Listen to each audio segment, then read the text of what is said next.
The views and opinions expressed on Where Did the Road Go belong to those who make them. I believe in allowing people to talk about the subjects they want to talk about, and although we try to avoid religion and politics, occasionally they bleed in. Do not mistake allowing freedom of speech and opinion to be seen as agreement. This month's Where Did the Road Go is brought to you by 7 amazing individuals. Greg Ross, Bill Illuminati, Allison Cook, Dr. O in T-Burg, Super Inframan, 36 Dingo, and Michael Frisky. Thank you all for helping to make this show possible. And if you'd like to help out, become a patron at wheredidtheroadgo.com. It's only $3 a month for lots of extra content. Transmission start. Welcome to Where Did the Road Go? Join us as we wander off the path and explore lost history, consciousness, the paranormal, unexplained mysteries, alternative thought, and much more. We are present on the web at wheredidtheroadgo.com. Now here is your host, Seriah.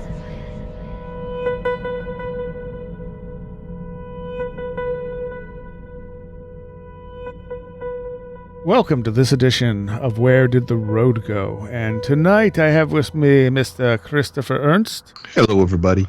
And a stranger known as Timothy Renner. How you doing, Seriah? I have a bone to pick with you. Yes, you do. I've misrepresented you, and I am debating whether I want to pretend to be defiant or actually just, I feel really bad about it. You shouldn't feel bad about it. The only reason I'm addressing is because several people came to me like, hey, I heard Seriah saying you were like a flesh and blood guy at the beginning. And I was like, well, I certainly leaned more that way. But here's the thing. And you know what? You're probably fair to call me that, but I just don't want to be called that. And I want to point out that I did say, like in my first book, before we met, I did say Bigfoot is really weird. Like there's something very weird about Bigfoot. So if you like, I think it's accurate to say I did lean more towards the flesh and blood, absolutely. But I just don't want to be put fully in that camp. That's all. Well, this is the thing. Like my memory is terrible for certain things.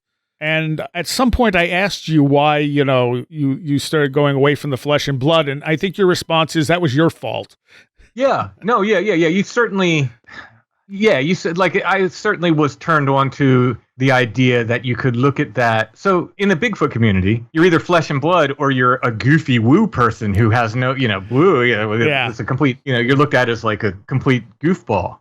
And like I said, I recognized there was weird stuff about Bigfoot and we needed to account for this, right? But I was also sort of afraid to go like, quote unquote, full woo, if it's because in the Bigfoot community, it's such an insult, or at least it was. Hopefully things are changing on that front. But no, in a way you gave me the sort of confidence to be like, you know what? No, like it's okay. It's okay to look at the weird side of this and point out that it is very weird. And, I was on the journey. I would have gotten there, I think, anyway. But a little shove doesn't hurt. That's the thing. I'm always afraid to take credit for things because A, I don't want to feel like I'm bragging, and B, I don't want to be wrong. Well, no, one thing you are right about, which some of these same people said, like, oh, he said like that his show was where you heard about the Bigfoot poltergeist thing. I was like, well, no, that is true. That is absolutely true. Like, I remember specifically on your show with you and Josh and me going, oh, I never thought about that when, you guys brought that up. So that is entirely accurate. Well, I think... So there are people instigating this drama that are coming to you, Tim, trying to start a beef going on, right? Paranormal beef. So much of a beef. I think it's just they're like it's more like, wow, you were flesh and blood, and I'm like, what? Oh no. We need to have you guys drop mixtapes. Like, this has to be like Kendrick Drake. I don't know who that is. All the young kids will get it out there. We share so many listeners that would be a real right. A very interesting epic rap battle. And I think actually that roundtable with you and Josh is the first time I presented that idea because it came to me because of Willette's work, which I just actually reposted that show from like 2016, where he was showing the connection between poltergeists and UFO flaps. And he's like, UFO flaps behave like poltergeist events. And then shortly after that, something happened and I heard something and I went, whoa, wait a minute. But so did Bigfoot encounters. And this makes way more sense of what's going on out there. You know, unlike you, I haven't fully given up the flesh and blood thing because I think there could be an undiscovered ape out there, just not, in Pennsylvania or, New Jersey. But when you're looking at the Pacific Northwest, that's a lot of area. Yeah, but they weird wash these things. They what? Almost dropped an SH. They weird wash stuff. That's my word for they wash all the weirdness out of these reports and make them seem like flesh and blood. Right. Washed. Okay, I thought you said watched. Yeah. Weird wash. Yeah, and I mean, you get the same thing with any of this stuff. They wash out anything that doesn't fit the idea of what they think this stuff is. Yeah. It's like Josh quoted something. We're about to do a presentation coming up at a thing in Gettysburg, and he quoted something like some flesh and blood guy told him only 3% of reports have weird stuff in it, Bigfoot reports. And I said, well, you're trusting him to decide what's weird. Yeah. Right. To flesh and blood people, glowing eyes aren't weird. Right. Yeah. To flesh and blood people, footprints that end in the middle of the field and just stop aren't weird. Or one single footprint in the middle of a sandbar isn't weird. It's like, well, no. You need to qualify what is weird and what is, quote unquote paranormal. And I don't think we can trust just some random flesh and blood guy to do that. I agree. And, you get the same thing with UFO encounters and stuff where people will wash some of the weird stuff out. It's like, oh, that's not what we know happens. So we're just not going to report that part. Oh, yeah. Well, I mean, that's the whole scandal about MUFON in general, right? Yeah, is that you have decades and decades of data that's been weird washed. So, yeah, I mean, I give that term to the world. I'm glad you used it, Chris. Yeah, it's good. I'll totally use it. And I will attribute it to you. I don't need it. I'm happy to give it to the world. I want to give a few things to the world. The other thing I'm going to do at some point, everyone uses the same Bigfoot silhouette. It's like clip art. Right. And it must be free somewhere. And I hate it. Yep. I hate it so much. I'm going to do a new Bigfoot silhouette and just give it because I can't stand the other one. That's a boon. Yeah. That's a mitzvah right there. I'm tired of the other one. I'm tired of looking at it. So I know exactly the one you're talking about. Yeah. And I'll just give it to the world. Like, here you go. Use this one, please. But anyway, yeah, I think that roundtable was the first time I actually presented it, and that's when Josh named it the Wilderness Poltergeist, and you went with Wildergeist. Wildernessgeist, that was Josh's word. Oh, was it? I forget where he used it first, but I was like, that's what I was like. Hey, I'm using that for a band name. You cool with that? He's like, I don't care. But yeah, I mean, so that was where that idea where I first presented it, and Red Pill, and you just recently pointed out that Loren Coleman made that connection back in the 70s, but he really didn't, because he just kind of was like, oh, sometimes it almost seems like a poltergeist, but he wasn't really suggesting. Right. Well, he just mentioned it and didn't dig in. That's the fault, right? He didn't dig in any further. He was like, hey, isn't this kind of like poltergeist stuff? And stop there. Yeah. You're right. He mentioned it and stopped there and did not dig any further. But he did mention it, but I didn't hear it from him. Like I discovered that after hearing it from you.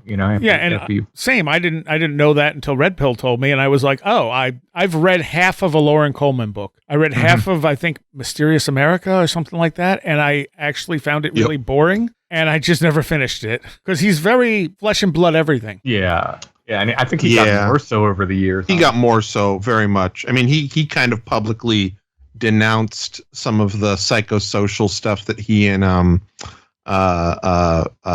my God, I interviewed the guy. I had lunch with him. My brain sucks right now. The guy that he used to write books with. Freaking hell. I don't know who he wrote. Jerry. Garcia? No, not Jerry Garcia. God damn it. Yeah. Wow. Well, right. Forgive me, everybody. Someone out there screaming the guy's name. Yeah, somebody out there screaming at me right now too. Anyway, yeah, they used to do a lot of work together, and I'm pretty sure Loren kind of distanced himself from that, and just it was the progression of his his theory.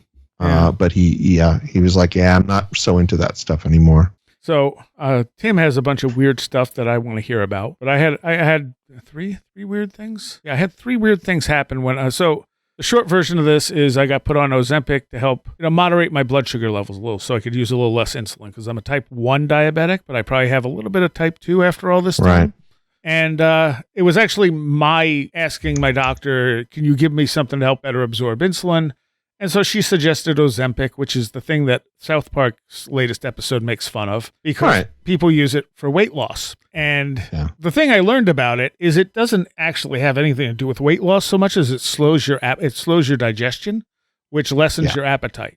But you also lose muscle mass with it. So on South Park, they're all like muscled out and stuff like they're just shooting it up left and right because, it's South Park, right? And so I was on it for 2 weeks and I was fine. And then all of a sudden I got really, really sick. And I don't get stomach bugs. Like the last time I had a stomach bug was 1991. And so like me getting sick, I'm like, oh my God, do I have a stomach bug? Because there's a ton of them going around right now. And I was sick for about 6 hours and then it stopped. But the first weird thing about this is I got prescribed this on June 26th.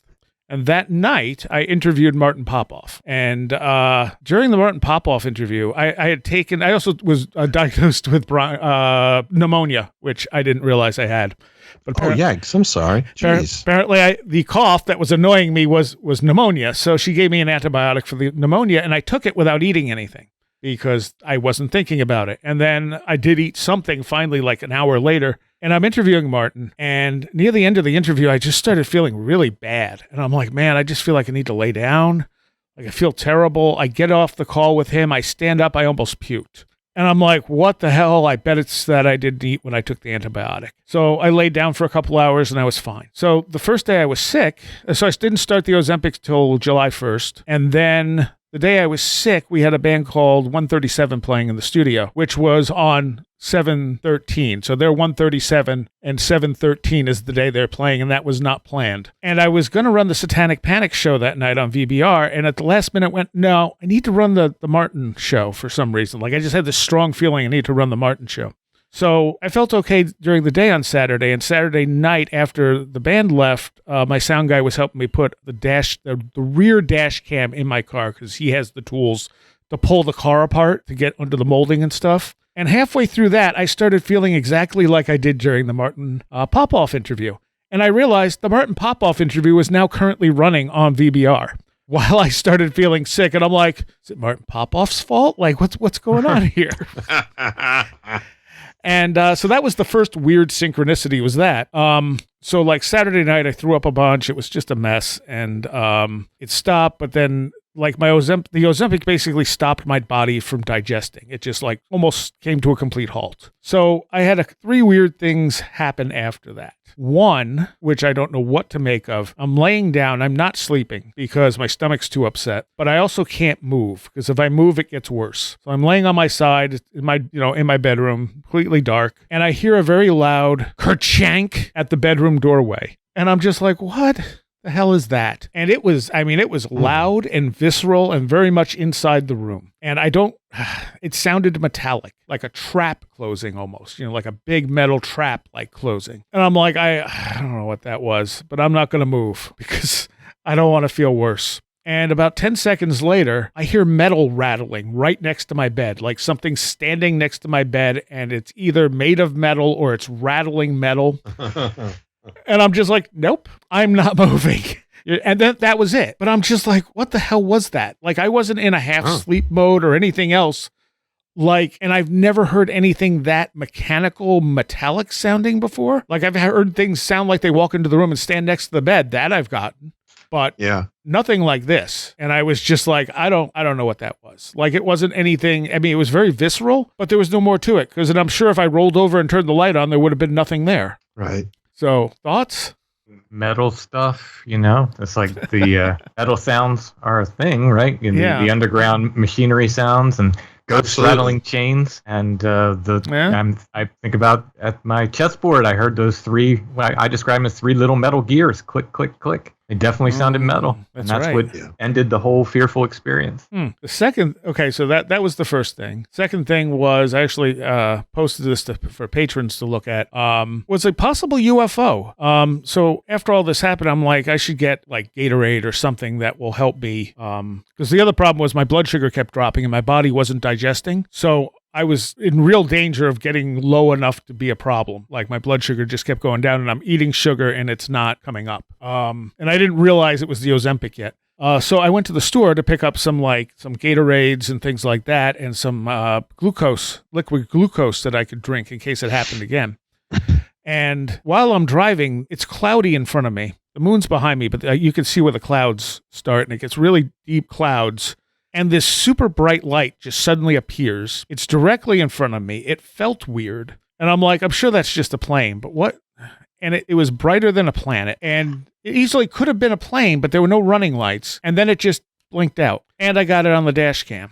Yeah, I saw that. And Did it blink? Was there anything blinking at all on it? No. Okay. It looked sort of flickery, like it wasn't like a steady brightness, but it was much brighter than what it looks like on the camera. And it was absolutely immobile, which made it look more like a planet. But you would think even if it's coming into or around clouds don't have that hard edge where it would just blink out. Right. Was it so cloudy that you couldn't see the stars? Yeah, you couldn't see any other stars. Yeah. And like I said, it also felt weird. Like I saw it, I'm like, what?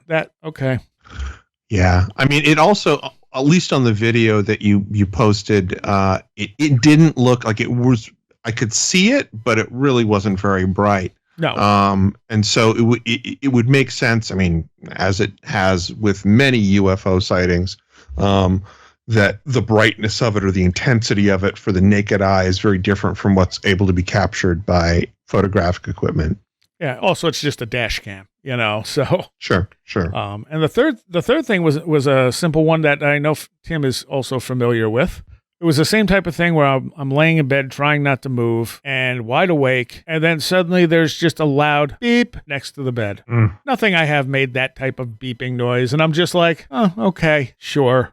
And I know you've had that experience before, too. You recorded it. Yeah, freaked me the hell out. So I wish you kept that tape, man. Oh, I would pay money for that tape now. I would pay money for it. Good money. But no, I mean, even if I found the tape, I literally tore the tape out of the cassette shell and threw it away. I wanted no part of that. And I've had that at least happen before, where I've heard weird beeps and stuff. And the stuff you own. You know what kinds of noises it makes. So you know when an unusual beep happens. Mm-hmm. Oh, yeah. It's not like, oh, yeah, that could have been this or could have been that. No, nothing I owned made that tone of a beep. And it was directly next to my bed. And I'm just like, if someone trying to get my attention because this is not the right time. So that's all I had. And lots of dreams because I couldn't stay asleep. So I remembered them because I kept waking up like every hour because my stomach would be upset. And so I'd remember the dreams, and most of them were boring. Few of them were interesting. But yeah, anyway, I'm feeling much better now. That's good. So, Tim, last week I had on your little buddy, Octavian. Oh, my adopted podcast son. Yes. And I then just went and finished today listening to, or almost finished. I finished the part where the three of you were talking about this whole event that you had when you went for a walk one night with him and what's his name? His other friend. Yes. Ian. Ian. Yes. Here's the weird thing about Ian, and I told Octavian this too. Like, Ian must have sent me a friend request a while ago. He's also in our Slack, but I think he said hi, and then I don't think he ever used it again. And so, like, I forgot he existed because I never really interacted with him. And it's his podcast co-host, right? Yeah. Yeah. And so, like, he came up as, like, suggested friends. And I'm like, oh, who's this dude? Oh, I already have a friend request from him. Huh. And I'm looking at his stuff going, why wouldn't I have accepted this? And so I'd accept it. And then, like, I'm like, oh, okay, he's down by, you guys, whatever. And then, that night, Octavian comes on, he starts talking about it. I'm like, that's who Ian is. I'm like, why did he just suddenly appear in my universe again? Like. But anyway, you guys just went for a simple walk. Yeah. It was. Oh, so when I got back from Indiana, and I'm not talking too much about Indiana, but I did. The major thing that happened there, I did talk about. And three of us, John, my sometimes co-host Tyler Strand, and I went there, and the first full night we were there at 10:45 p.m. we saw it manifested in the sky. It kind of came from started as a dot and kind of blew up, or expanded out from that to a massive fireball, maybe 25 to 40 feet in diameter. We're judging that by the height of the trees. It was roiling. This is 10:45 at night. This was a roiling ball of fire, looked like a ball of plasma that hovered in the sky for a moment and very slowly, kind of in a fishhook type motion, maybe an upside down fishhook, kind of went up and then slowly down back below the trees. And when it descended out of sight, white beams of light fired up, almost like spotlight beams, but multiple times and in multiple different directions. Just white beams of light. Pew, pew, pew, pew, pew. And we were like, what the heck was that? You know, it was already amazing. That was, I think, to the west. And we were in the middle of a big cornfield, and we started walking toward it. And as we're walking that way, and I do have all this recorded, so I will be able to tell exactly how long, but I'm just going to estimate it was 3 to 5 minutes. All of a sudden, to the northwest, we look, and this thing pops up above the trees again. Same thing, or one that looked just like it. You know, I assume it was the same thing. Just kind of peeks up above the trees on that side, and then drops down again. And when it drops down again, the beams of light again, you shoot up. It was amazing, like stunningly amazing, and. I'm not sure how Tyler feels about this, but John and I have come to see this as a very, very major and important experience in our lives, and pretty much I can't stress how I think important this was, and it kind of set in motion a series of events. One of which was when we got back from Indiana. Now that happened the first night we were there. We stayed there several nights. I think 5 nights we were there. When we got home, and this was all 3 of us, I've never been that tired in my life. I was completely exhausted. I slept more than I have in years. John too, Tyler too. We were all like, hey, you know, are we sick? Like, what's up?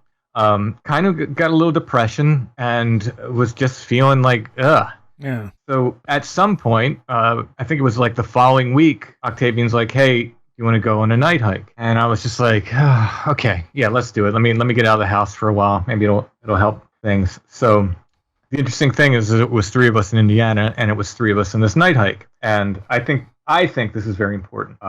Your mileage may vary, but Indiana was very much this shared experience, this sort of, you know, quest to go to this place that I've wanted to visit forever. And we got there, and we were very much in it together, the 3 of us, and we were sharing food, and we were another thing we did, because John is a forager, is we every day in Indiana we harvested wild plants and made tea from it before we went out at night. So we were literally imbibing the land. Very nice. Yeah. So which I think is incredibly important too. I've taken that practice up. The first thing I did when I came home from Indiana was go to Hex Hollow and harvest some wild edibles and make some tea and imbibe, because I had not done it, and I've at Hex Hollow so often. I was like, I need to imbibe the land.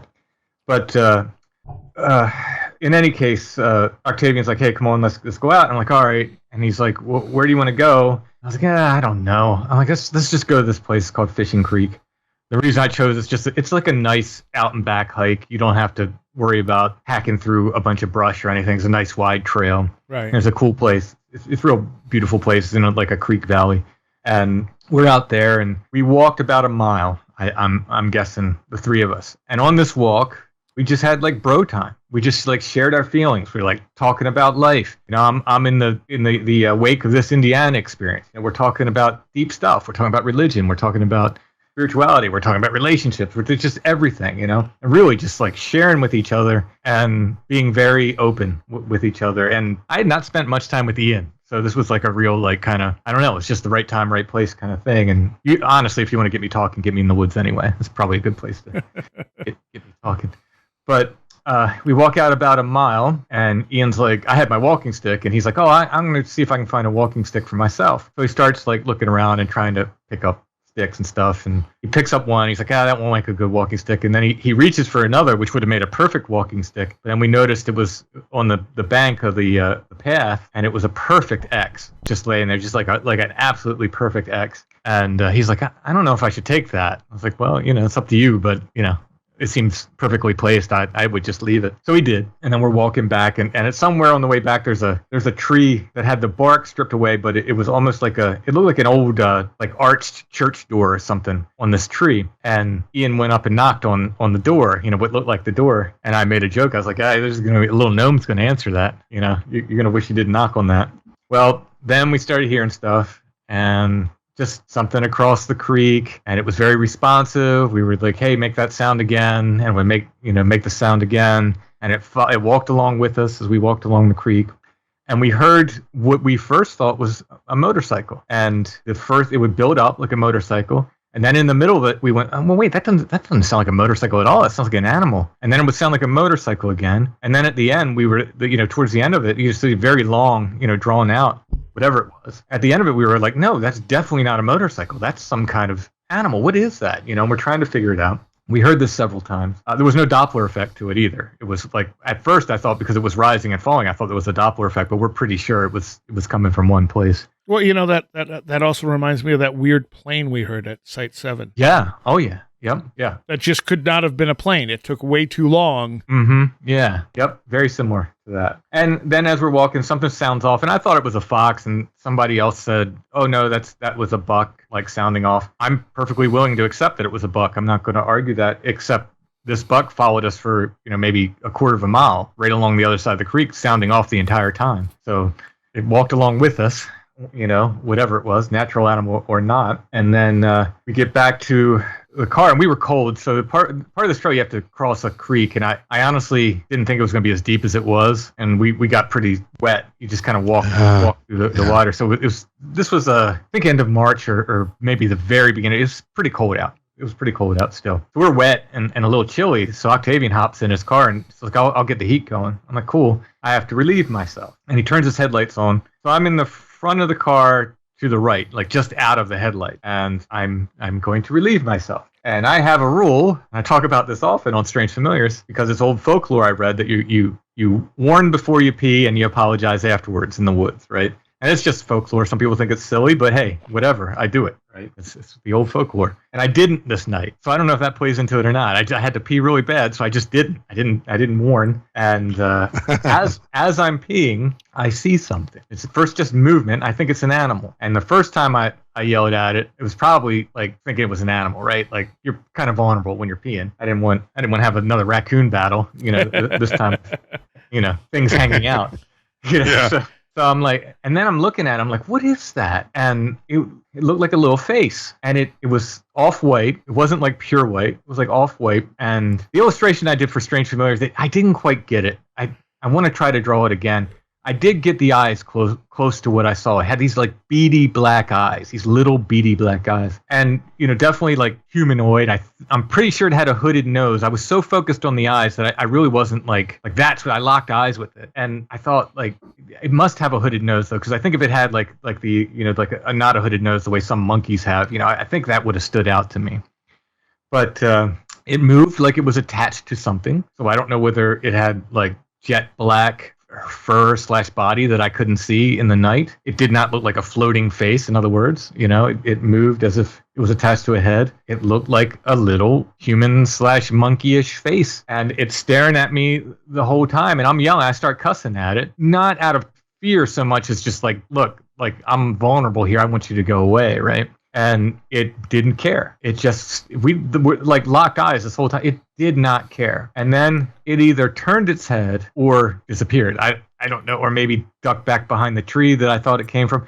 It was gone. And I don't know what it did. It was there and it wasn't there. Now, I originally said like, I don't know, maybe it was like 3 feet tall. And the next day, Allison was like, hold your hand up. How tall was it? And I held my hand up. She's like, that's nowhere close to 3 feet. I'm like, oh yeah, you're right. It's more like 2.5 feet maybe. So it was little. It was short thing. And I kept right away.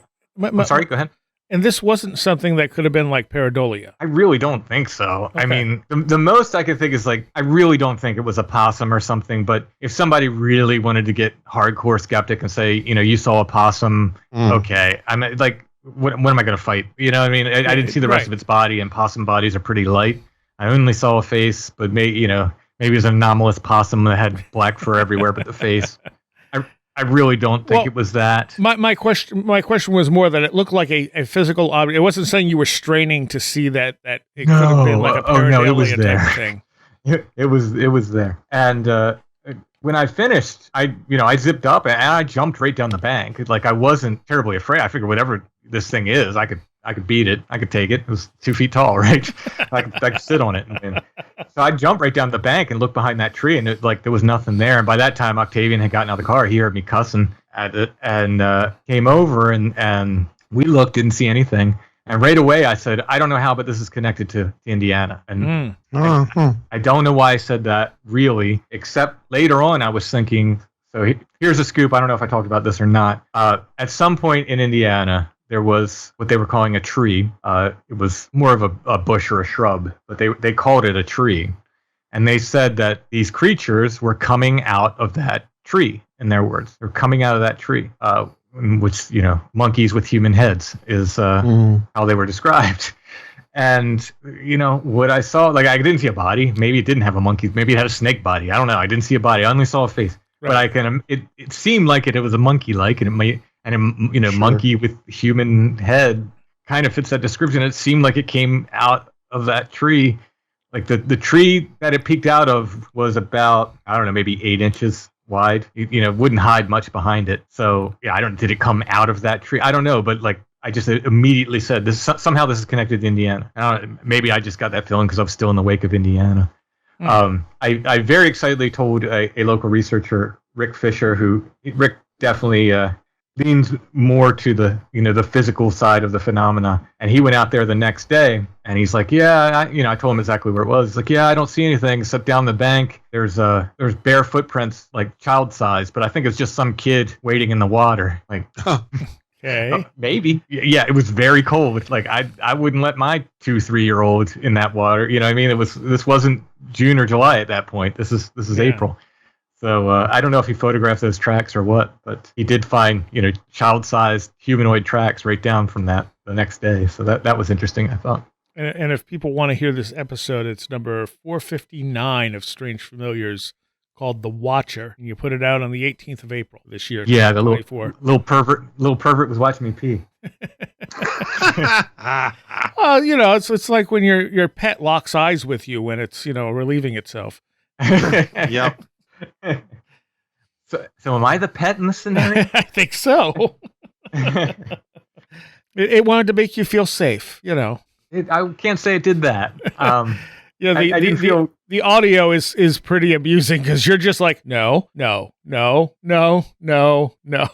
I think there's more bleeps in that than in any other Strange Familiars episode ever. I was really letting them have it. The F words, I think. Yes, yeah, there were a few in there. So that there was something I was going to ask you about that other than the pareidolia thing. Is that an area known for any kind of weirdness? Yeah. Okay. Yeah, I've collected quite a few Bigfoot reports from that area. I don't know if like people said this is an Albatwitch sighting. I'm like, I don't know what I saw. I only saw a face that moved like it was attached to something. Is it near Columbia? It would be south of that by okay, but still in the general area.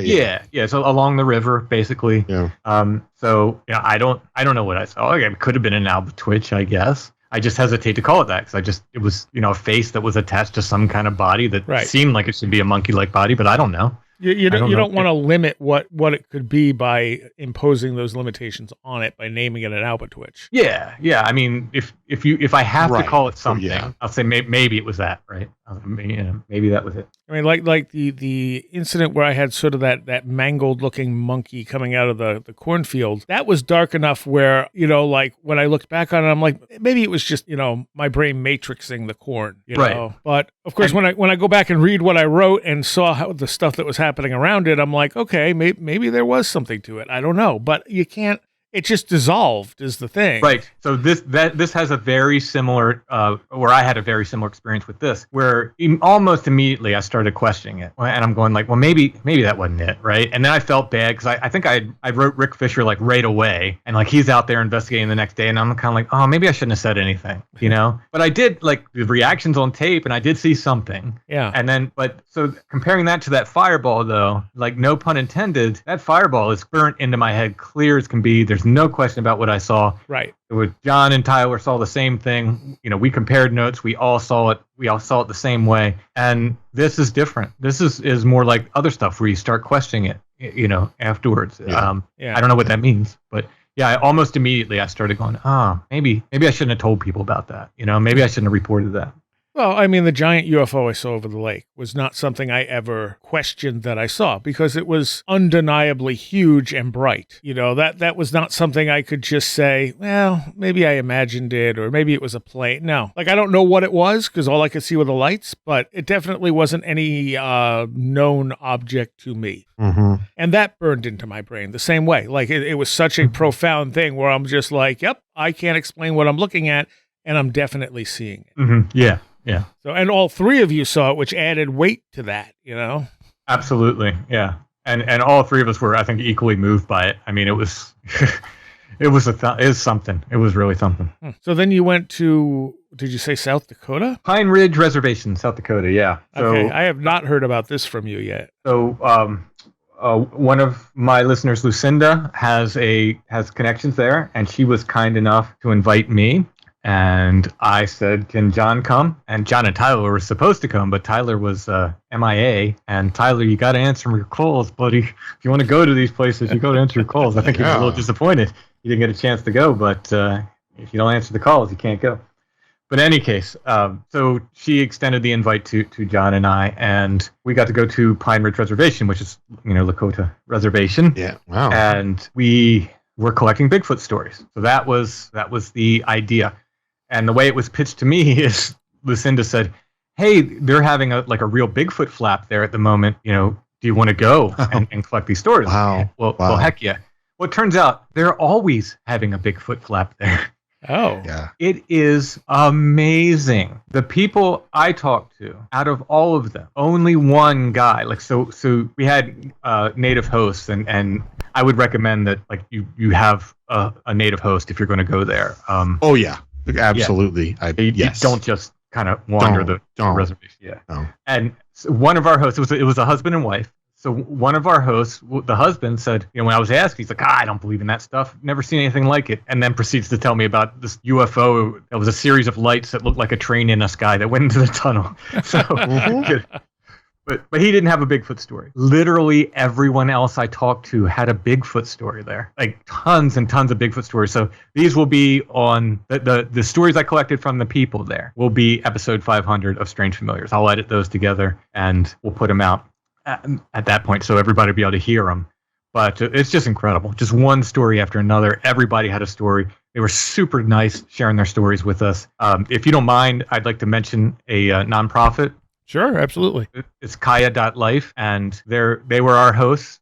Our hosts work with that nonprofit as well, and they're really trying to help. It's there is poverty on the reservation, and there's not a lot for kids to do. And what they're doing is they're trying to make stuff for kids to do. That's one of the things this nonprofit does.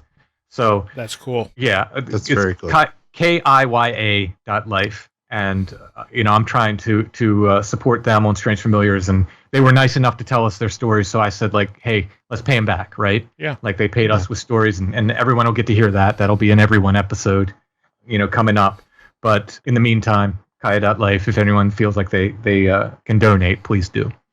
But in any case, we're going around, we're collecting Bigfoot stories. And we met our hosts the first day, and they drove us. So they live kind of out in the country, not in the town of Pine Ridge itself. They live kind of out in the prairie away from the town. And they're driving us through the prairie, and it is gorgeous. I've never, I've been on both coasts. I've been in the middle of the country a little bit, but I've never really been in the prairie. So this is just beautiful. These rolling hills and prairie grass and these ponderosa pines. And it's just gorgeous. Looks like an old cowboy movie or something. Nothing, nowhere I've ever been in person. Yeah, it's beautiful. Giving us the whole tour, and we go, and at some point, Lucinda said she saw a fairy circle of these trees, and we left an offering there of candy or something, and John was super happy because John, being a plant guy, he never thought he'd have the opportunity to harvest sage, and he got permission from Lakota to harvest sage on Lakota. Oh, wow. Lands. Yeah, that's awesome. Very, super meaningful. He was almost crying about it. It was so meaningful. No kidding. So we had this wonderful day where they're showing us through the land, and we get back and we drop them off. And I said, hey, can we come back out here tonight and go back into the prairie again? They said, sure. Yeah, come on back. So we go back to the hotel and we eat dinner, and then we're getting ready to go back out again. And because we did this in Indiana, and once again, there was three of us. It was John, Lucinda, and I. They were our hosts as well, but the three of us went there. John prepared tea made from the sage and a couple other wild edibles he had gathered. So we drink the tea, and then we go back out. And it's about dusk, and we're driving up. We had planned it to park on this one hill and just kind of park there and look at the sky and just hang out at night. And as we're driving up this hill to get to the top of this ridge where we were going to park, I'm driving, and then the male host is to my right. He's in the passenger seat, and John, Lucinda, and his wife are in the back seat. And I hear him go, "Oh, a hiker." Now, when we were out there earlier that day, we had specifically asked, "Do people ever come out here?" He's like, "Nah, people never come out back here. It's just, you won't find any people back here." So he goes, "Oh, a hiker's out here." Okay. So first thing I saw was a dog. So, I'm slowly driving up. These are not roads. They're not even dirt roads. They're like kind of paths. I mean, there were points where I had this rental car. He's instructing me, and the prairie grass is up over the hood. And he's like, "Trust me, there's a road here." And I'm like, okay. Thankfully, it was so busy at the rental car place. When I returned the car, they didn't have anybody come out and walk over the car and look for damage. So they just signed it in. And I was like, sweet, because that thing was messed up. Driving through the prairie. But anyway, he says, "Oh, somebody's hiking out here." So I see a dog, and then we pull up, and this, as we're driving up, and this guy is walking just about where we were going to park on the top of this ridge. And he's got 4 dogs, none of them leashed. And I look over at him. The first thing I notice, and the first thing that everyone noticed, and the thing that everyone took away from this guy, is he's walking with a ridiculous walking stick. It is 2 feet taller than his head, and so big around that he couldn't wrap his hand around it. It was like a pole, like he was hiking with a pole. And like, that is silly. Like, that is a ridiculous waste of calories. Like, I have a big walking stick. Nothing compared to this thing. This thing was ridiculous. And that's the first thing I noticed. The second thing I noticed is, like, he's wearing a hoodie, and I look over at him as we drive past him, and I thought, he's got my beard. By which I mean he had his beard styled the same way that mine was, and it was gray like mine is. And I was just like, because you don't see a lot of Lakota guys with beards like that. Right. To me, look like a white guy hiking there. So our host says, "Hey, go up here on the ridge and turn around and come back, and we'll park." And I drove about 100 yards, turned around, and came back. And I'm thinking this whole time, this guy's going to think we're coming back at him, right? Like there is some crime there on the reservation. I thought, like, this guy's this could be a problem, right? And when we get back, he's gone, like nowhere to be found. And we're on a ridge. We have sight for a long way in every direction. He certainly didn't walk towards the car. We would have seen him that way. So that leaves, he could have walked back along the road he was on, which we would have seen him, or he could have dropped off on either side, and we should have seen him. Now, our host, the skeptic, he says, "Oh yeah, he just walked down that road right there." Like, there was sort of like a side path that went off. Like, well, that might explain where he went, but it does not explain how fast he went. When we went back, we timed this because it's real sandy dirt, and we could see exactly how far we went, exactly where I turned around, and exactly where I parked. It was about a minute up and back. That means this guy and 4 dogs have to completely disappear in 1 minute. He's got to be fast as the Flash, like, and with incredibly obedient dog. Like, I just, and our host kept saying, like, no, he just went down that path. I'm like, it's not where he went, it's how quickly he got there. Like, that's what I'm saying. Like, and I pulled John aside because John's a fairly practical guy, and I was like, "John, we should be seeing this guy, right?" And John's like, "Oh yeah, we should be seeing this guy." I'm like, "Okay, so it's not just me." So, and Lucinda and the guy's wife, they were both like, no, where is he? In fact, the guy's wife was pretty freaked out. And he just kept saying, "Oh, he'd walk down that path." I'm like, "Well, it's not where, it's how fast." But anyway, he's gone. But we're up there, and it gets dark, and we're shining flashlights around, and at some point, beautiful at night, by the way, like huge, just more sky than I've ever seen in my life. Just it's a huge expanse of sky. It's just stunningly beautiful. The wind picks up really, really hard when we're up there, which isn't unusual in the prairie, but it's really blowing hard. And at some point, he takes his spotlight and he shines it over, and he's like messing with his wife. He goes, "What's that?" And he hits something black in the field. And I'm telling you, when he hit this thing, I jumped. Like, I saw it, and I jumped back like, "What the heck is that?" And my first thought, I kid you not, was Mothman. It looked like a bird like thing crouched down in the field, black. And he goes, oh, that's just an old set of car seats someone left out there. And he said it so confidently, and I thought, well, this guy knows the land. That must be what it is. Right. Even though I did see it move a little bit. But I thought maybe it's the wind blowing. If it's a car seat, maybe the part of the cover is ripped off or something, and it's blowing in. I don't. But he was so confident about it. He went, okay, he knows what it is. He was just trying to scare his wife. That's the end of that night. We hang out a little bit longer and then we go. So that thing was still there when you left? As far as I know. I mean, it was dark. So Did you said it was really windy?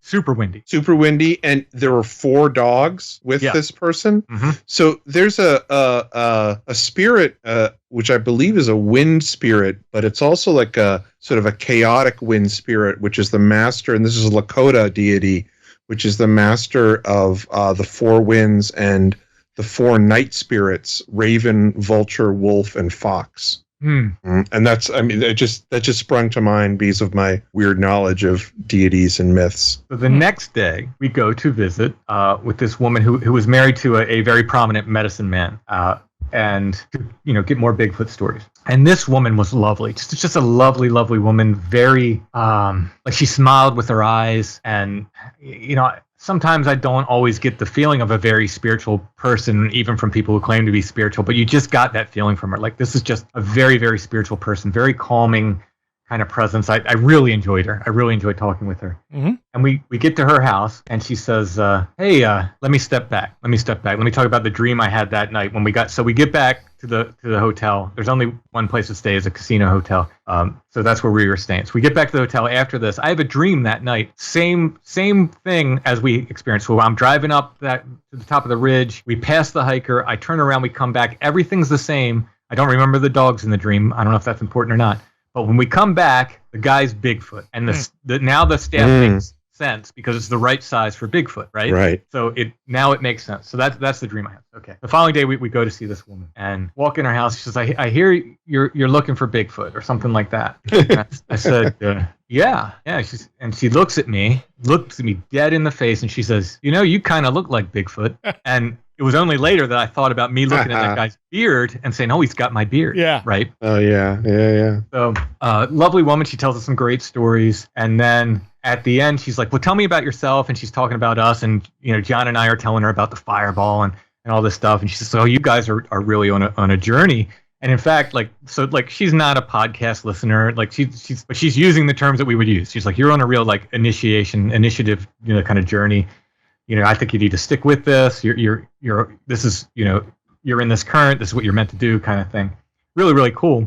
Very nice. And she says to me, do you want to see Bigfoot? And I said, yeah, I do. I said, I'm ready. I said, I don't know if I always was in the past, but I'm ready now. I want to see Bigfoot. And she said, have you ever thought about just asking to see Bigfoot? And I thought for a second. I said, well, no, I haven't, but I will. Okay.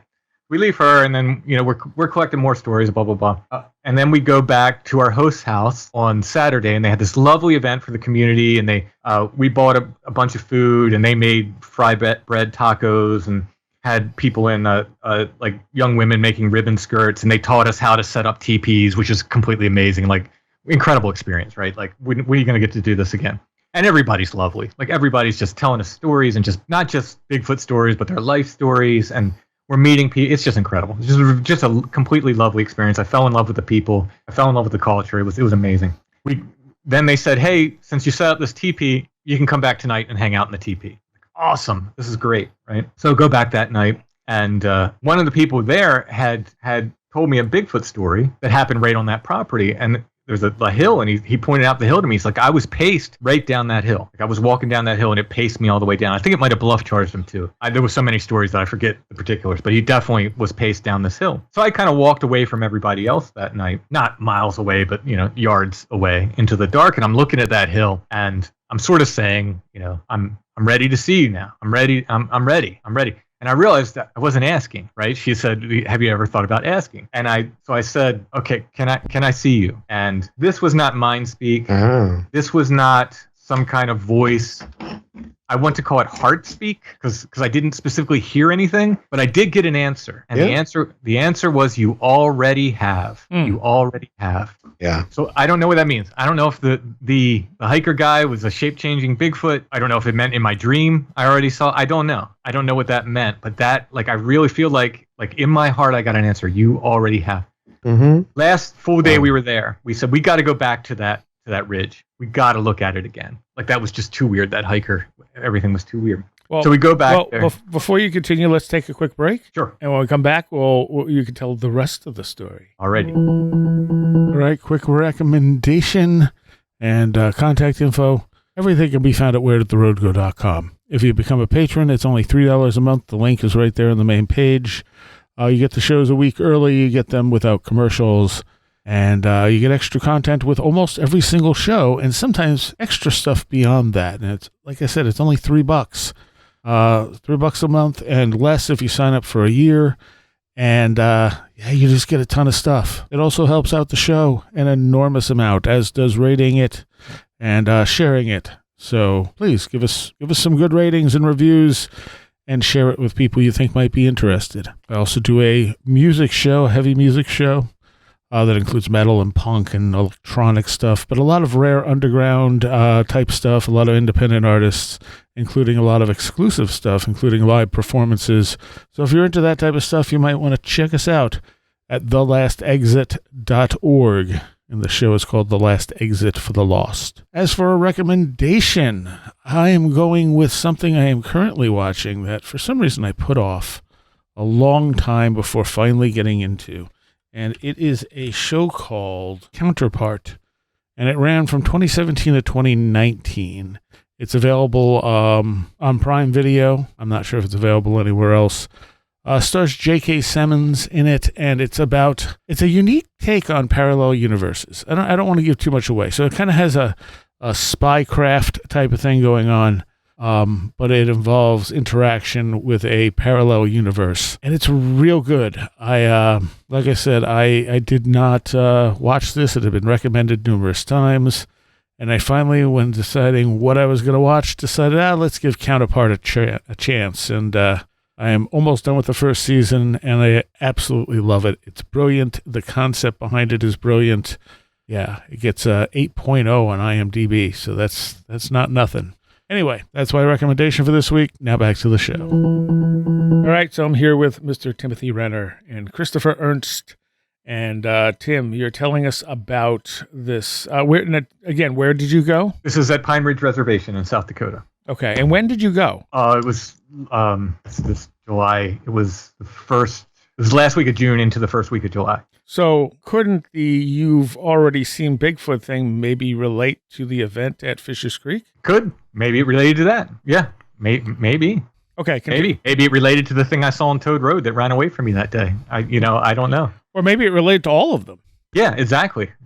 Yeah. Okay, Yeah. so continue with your next visit there to the. So we go back to the ridge, and the objective of this was to see, let's see how quick John can get out of sight. If I do the drive, I drive and turn around and come back, right? And I'll do the exact same drive. Like I said, we could see exactly where I turned around. It's real sandy soil. What time was it that this happened the first time when it disappeared? We first saw him at dusk. Okay. And then at dusk. Okay. Yeah. Yeah, so it wasn't completely dark. No, no. And then we compared some notes then afterward that was pretty striking. So I didn't know this at this point though. Okay. So we go up and turn around and come back, and we've established that ain't no way somebody could disappear with 4 dogs in that amount of time from where they were. But the host is determined. He goes, I'm going to go find footprints, and he hops out and just off into the field at a run. And he's talking about human footprints, not Bigfoot. Yeah. He wants to prove to us where this guy went. He's a hunter, so he knows a good deal about tracking. And he's going through the prairie, and he's like, well, he could have stepped here. This could be, some pushed down grass. This could be it. He never found a clear footprint, but he did find some places. But again, my point was, it's not where, it's how fast, right? Yeah. And I just could not get that across. And he's going through so fast that John's trying to keep up with him. I'm trying to keep up with both of them. By the time John gets to him, John can't tell which impressions in the grass are hosts and which are the ones he's pointing out. By the time I get there, I can't tell which are the hosts, which are John, and which are the ones he's pointing out. So at some point, I just gave up. I'm just like, nope, I can't follow this guy. He's way too fast for me. So I just kind of started wandering, looking around, and I'm waiting and kind of in the middle of the field, in the middle of the prairie. And John comes back after a while, and he's just like, I can't keep up with him. I'm like, yeah, I gave up too. And I said, John, I got a question for you. And he said, yeah. I said, where are those car seats? And he starts looking around, and he's like, where are those car seats? And I said, yeah, where are those car seats? Nobody came back there to clean these things up. I was cleaning up beer cans and stuff while I was there. No one was cleaning the area up. Plus the car seats. Yeah, exactly. the host comes back and John says, "Hey, I got a question for you. Where are those car seats?" And he gets this look on his face. His face kind of dropped for a second, but then he just went, "Oh, they must have blown over in the wind." Well, it was windy that day, but nowhere near as windy as it was that night when we were out there, and they were up fine when they in the wind that night. These were, and plus we would have seen them. The prairie grass isn't that tall. It's like 8 to 10 inches tall. We would have seen that, these car seats. And we looked around. We walked all around this field looking for them. Nothing. Lucinda was taking video that night, and I wish I had prepared it. I'll see if I can get the still for you.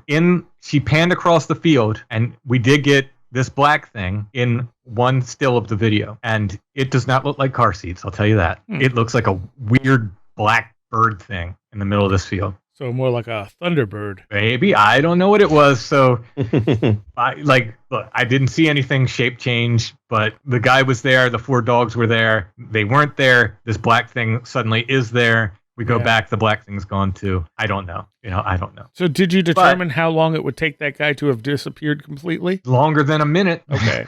Like John got out of the car and tried to do it while I drove up and turned around. It was not happening. It was not happening. In any case, he'd have to be the Flash, honestly. Like he would have to be that fast, and with highly obedient dogs, right? Because his dogs would have had to go with him. So John, Lucinda, and I'm like, hey, we should record. Last night we're here. Let's record an episode of Strange Familiars and talk about this. And we're talking about it. And another interesting thing I left out: the night we're driving into the reservation. By the way, we saw 3 owls in a row. In the middle of the road, there was one owl. They were all the same kind of owl. As we're driving, one owl in the middle of the road takes off, flies to the right. About a minute later, we see another owl in the middle of the road, takes off, flies to the right. About a minute later, we saw a third owl, middle of the road, takes off, flies to the right. They all flew in the same pattern. They were all in the same place. Oh. Very, very interesting. Could you tell what kind of owls they were? John probably knows better than I. Okay. He'd be better with identification of that stuff. But they, pretty big owl. Probably not a great horned, but maybe a. I don't know if they have barn owls up there or not. Maybe a barn owl. I'm not sure. But so we're recording we're going over it. And as we're recording it, we realized that we all looked at this guy. We all took away the fact that he was carrying a ridiculous walking stick. Other than that, and that he was wearing a hoodie. Other than that, we all took away something different. John notices he's got this big old pack on his back. I don't remember a pack really, but again, I was driving, right? So I'm conscious of the dogs. I don't want to hurt the dogs.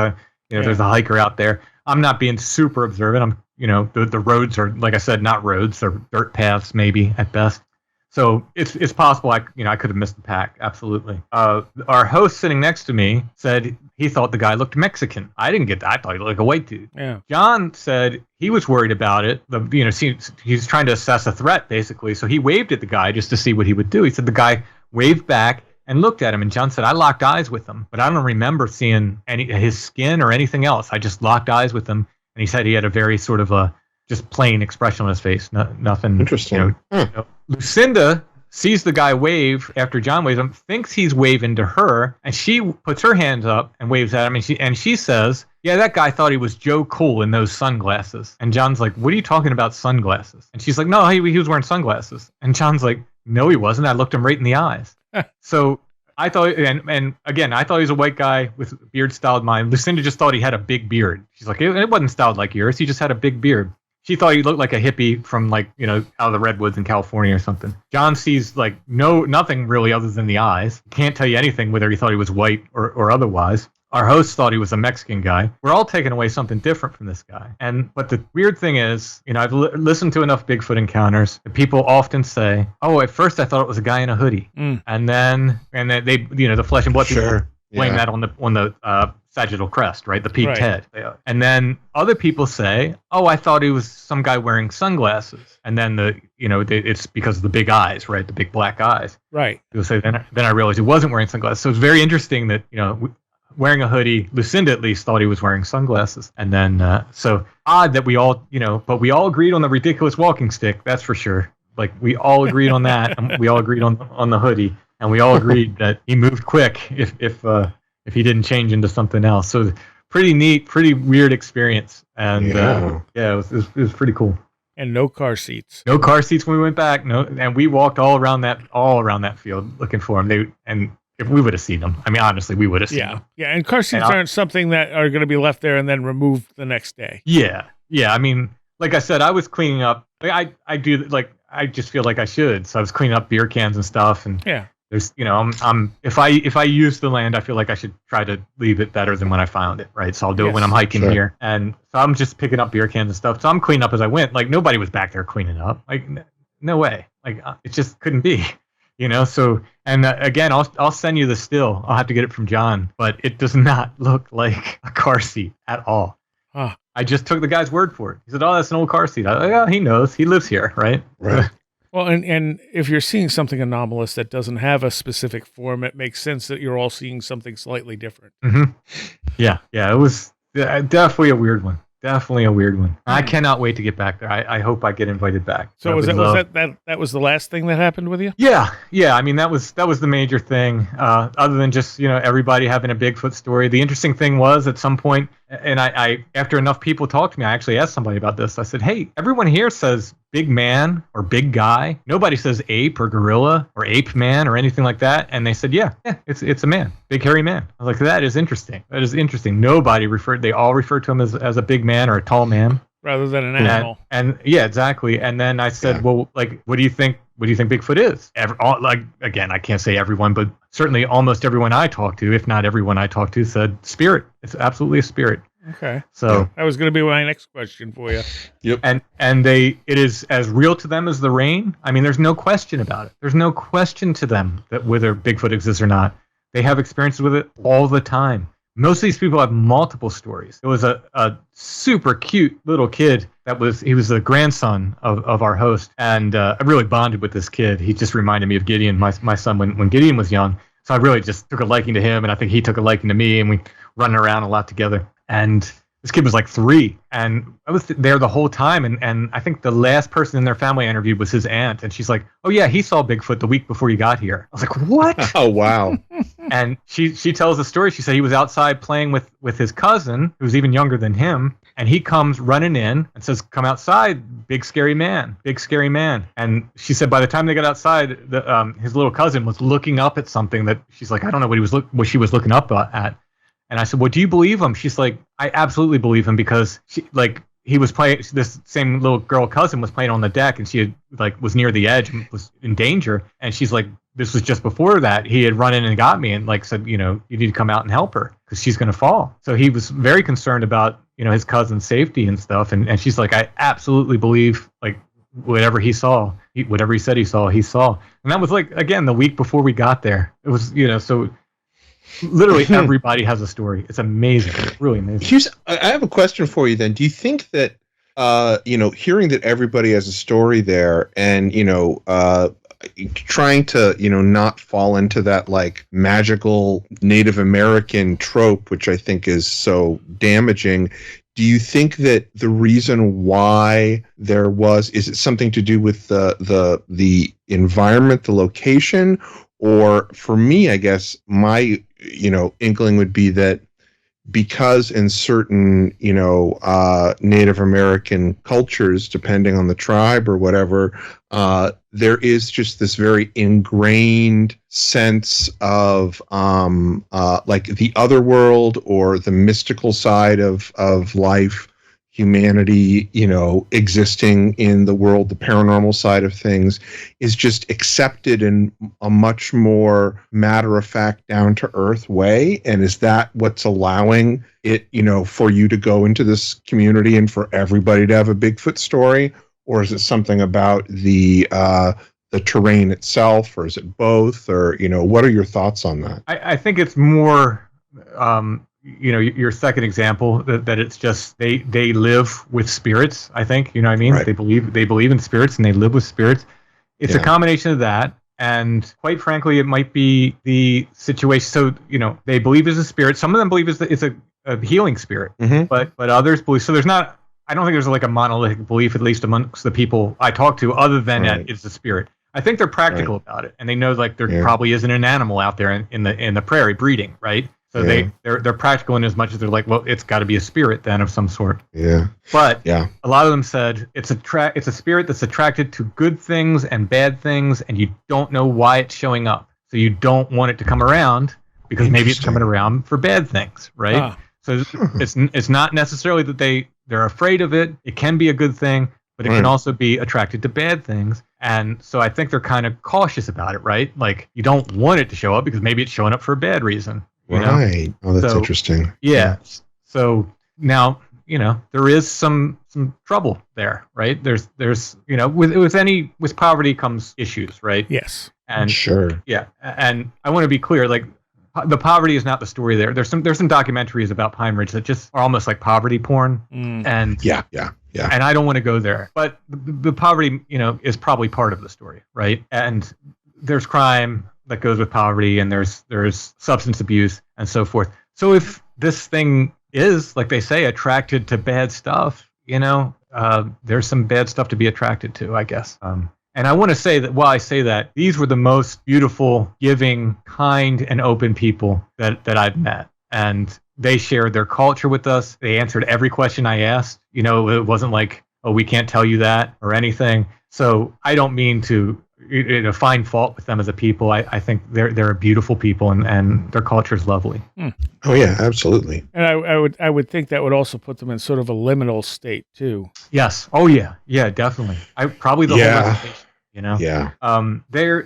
I think there's something like, there's a handful of cops there. I forget the exact number, but there should be hundreds of cops there. The reservation, I think, is about the size of Delaware, and there's just a handful of cops for the whole thing. And they only want what was promised to them. In when we made the deal, right? When we signed the treaty, that's all they want. Yeah, they don't want it, and it was not given to them. So what do we do? To me, we can do better. Yes. Let's just say that America can do better, and that's why, like, if you can, kiya.life, KIYA.life, they're doing something there. That's cool. That's very cool. It So is. let me ask you, Tim, how did this stuff that's happened to you this year? How has this changed your view of things? Well, number one, I'm all about the rule of three now. I think 3 people go out. That's my new thing. Doesn't matter it doesn't have to be the same 3 people, but 3 people go out. I like that combination for going to look into this stuff. Maybe that's just a coincidence, but I've had success now, like big success. 3 times 3 people go out. So that is certainly part of it. The other part is, it's reinvigorated my love for this stuff in a way that, it would take 2 more shows to tell you everything that happened in my life around the time of the fireball. Very, very spiritual things, very, very personal things. I've been going through it, but I think in a generally positive way. I came back, like I was struggling with some stuff spiritually, and I came home from South Dakota with a clear head on that, and like stuff I'd really been struggling with, and I kind of put it to rest, and in a good way. I was like, I settled in it, and it was things that, it was kind of things,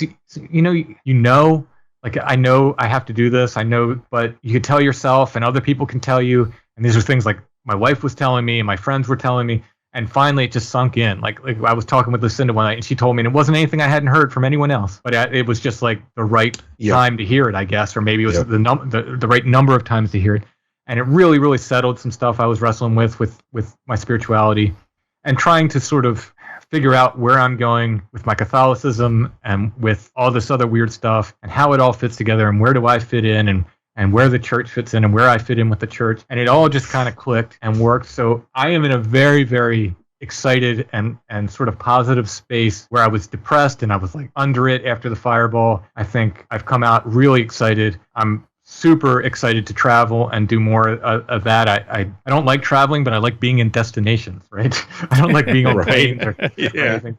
But I like being a destination, and that's maybe the part of my story going forward. Maybe I'm supposed to travel and find the stuff and tell these stories. That's great. Yeah, no, that really is. That is fantastic. I knew some of that. I hadn't talked to you since the South Dakota stuff had happened. So. Yeah. I just feel so lucky and so blessed to be able to do this, which I've always been, right? Like after that MS attack and people showed up for me in such a massive way. Yeah. I said it at the time. I was like, I am in the right place. I'm where I need to be. But I guess sometimes you need that reminder, Absolutely. And I am reinvigorated and re-excited about this. I find myself like just raring to go. I've got ideas for days about how to approach this stuff, about new books coming out. I'm just super excited. I'm super motivated, and I'm raring to go. Like I said, let me back at it. Let me out there again. Are you working on a new book right now? The Hermits book is really, really close. I need to write one more chapter, which is unfortunately a long chapter, But otherwise, the artwork is probably about 85% done. I'm hoping I can get it done before Albatwitch Day. That would be lovely. But certainly this year. If I don't get it done this year, I'm going to shoot myself. So it's time. It's time. So the Hermit book is next. And then I got some going back to the paranormal after that, I got some big ideas coming. But nothing you want to talk about yet? No. Unfortunately, there are people who listen to Where Did the Road Go and Strange Familiars who are full-time writers and who can write books faster than I, because that's all they have to do. I've got to put a show together every week. And if I talk about these ideas, they'll write about them first. So I want to be the first one to write about my ideas. Yeah, that's fair. That's totally fair. What's the most surprising thing you found coming out of the Hermit book? Probably the sheer number of New England hermits. Really? I think there are a lot of them. Yeah, and you'd think like 1900, these are hermits probably from about the 1840s to 1920 mostly. Like there's some outside of that time frame in the book, but that's mostly where it covered. And you'd think you'd move to Florida or something, man. Those winters had to be rough in New England, but there's a ton of New England hermits. And I didn't even so it was the whole book is based on my photo collection. So Allison started me. She bought one hermit photo for me and I thought it was neat. And I started buying more and more and more and more and more. And it's pretty cool. I had to narrow down, like if I'm going to write a book on hermits, I'd have to narrow it down somehow. Let me base it on my photo collection. So it's, Sure. I'm writing about these guys. You can actually see what they look like. It's got my best artwork I think I've ever done in any book. It's the best illustrations I've ever done. I'm super excited about the illustrations. Every chapter has an original masthead. Almost every one has a spot illustration at the end. Some of the hermits get full page illustrations. I'm super excited about the artwork, but there's a massive section of hermits I either didn't have time to write about or couldn't find who they were, and just like a massive photo section in the back of that as well.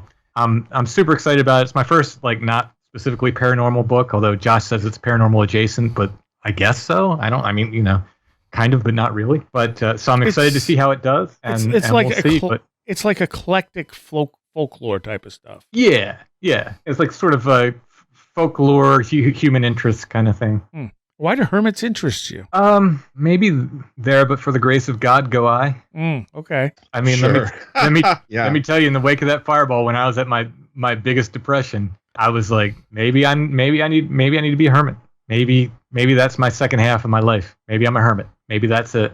And I will credit Brother Richard, who wrote me a message and said, I know what you're going through right now. Don't make any big decisions right now. Don't do it. And the message came to me literally at the perfect time, because I was probably going to make a dumb decision.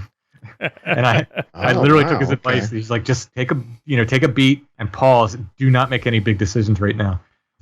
If not, I might have been living in a hermit house somewhere. So you would have been a missing person where everyone would be like, where did Tim Renner go? So maybe it's that. Maybe it's the call that I'm resisting. Being a hermit. Maybe it's the romanticism of it. Maybe it's they are kind of wild men. Maybe it's the wild man connection. Yeah. Okay, that's fair. Interesting. All right. Well, if you guys don't mind sticking around and do a Patreon, I have a couple of questions for you guys to play with. Sure. Tim, where can people find all your awesome stuff? Well, the easiest place is strangefamiliars.com, and there's links to my Etsy shop there. There's links to get my books on Amazon. Strange Familiars merch there, and of course the podcast is there. You can listen to episodes right there or wherever you find podcasts. Okay, is there anywhere people can get your less than awesome stuff? I don't know that there is any. No, I don't think there is, honestly. And you have so much stuff I've seen that you have not put out. That's amazing. Well, thank you. I just wish you'd put it out.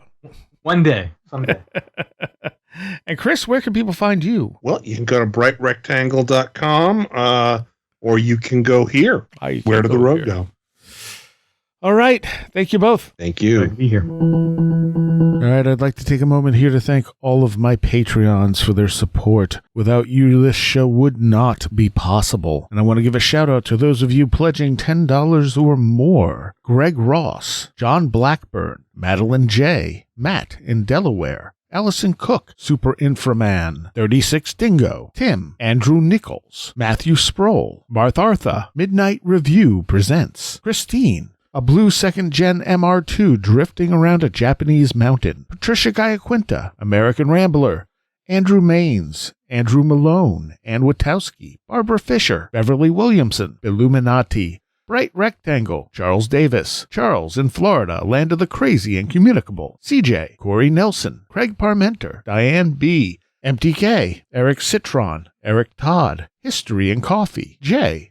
Otto Bullitt, Jack Huntington, James Lindsay, Jim and Sophie, John Mattingly, John Bracken, John Hewling, Carla Mahoney, Kevin Schreck, Cool Kitty, Kristen L., Laser Printer Jam, Lauren McLean, Linda, Linz Jackson K., MJ Armstrong, Mark Brady, Matthew Brown, Sasha McHale, No One, Ole Andre Olar, Paul Jeffries, Perry Peters, Philosopher of Mirrors, Riker and Stark, Roland Belstadt, Ron Dupre, Sam Sharon, Sarah Horgan, Schmooples, Devourer of Mortal Souls, Stacy Sherwood, Stevie Norman, Strange Stories with the Seeker and Skeptic Podcast, Tactical Therapist, Taylor Bell, The Esoteric Book Club Podcast, Thunderboy, Tyler Glimstead, Varosh K., Victoria, Vincent Trewell, Will Gebhard, Will Powell, Ren Collier, Annabelle Smith, Caroline Walker, TDT Skunkworks, Colin Karras, and Craig Sagastumi. Thank you all so very much for the support. I hope you enjoyed that conversation. We talk a little bit more on a Patreon. It's not super long, maybe a half an hour or so.